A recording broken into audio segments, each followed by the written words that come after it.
Some people don't hate people, they hate hosting them. The idea of visitors entering their personal space doesn't feel warm or exciting, it feels overwhelming. For them, home is not a social stage but a psychological refuge.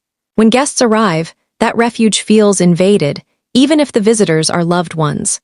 Psychologically, this discomfort often comes from a strong need for control.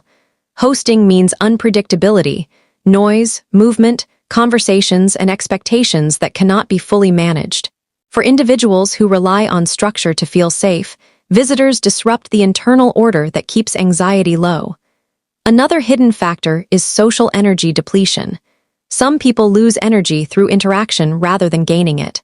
Hosting requires constant emotional availability, smiling, listening, responding, and this prolonged demand can feel mentally exhausting long before the visit ends.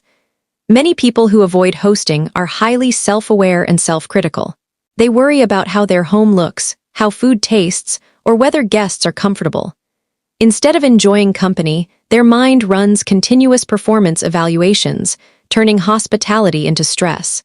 For others, hosting triggers deep emotional labor.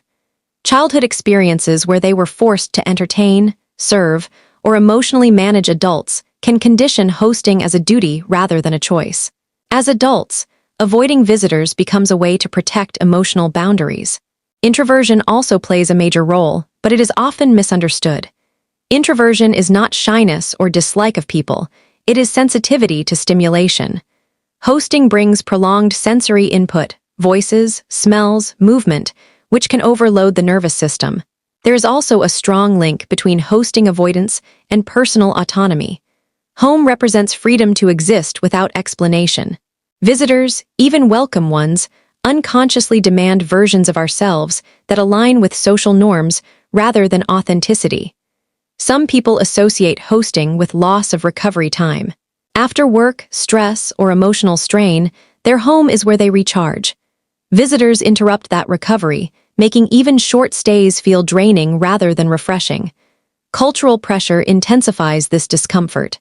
Society often equates hosting with kindness and warmth, so people who avoid it may feel guilt or shame.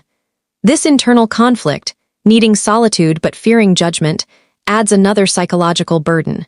Interestingly, people who dislike hosting are often deeply empathetic. They feel responsible for others' comfort, moods, and experiences. That heightened empathy turns hosting into an emotional responsibility rather than a simple social act. In many cases, this preference reflects healthy boundary awareness. Choosing not to host is not rejection, it is self-regulation. It is an understanding of personal limits rather than a lack of care for others. Ultimately, hating hosting is not about disliking guests. It is about protecting mental space, emotional energy, and identity. When we understand this, we stop labeling people as cold and start recognizing the quiet psychology of self-preservation.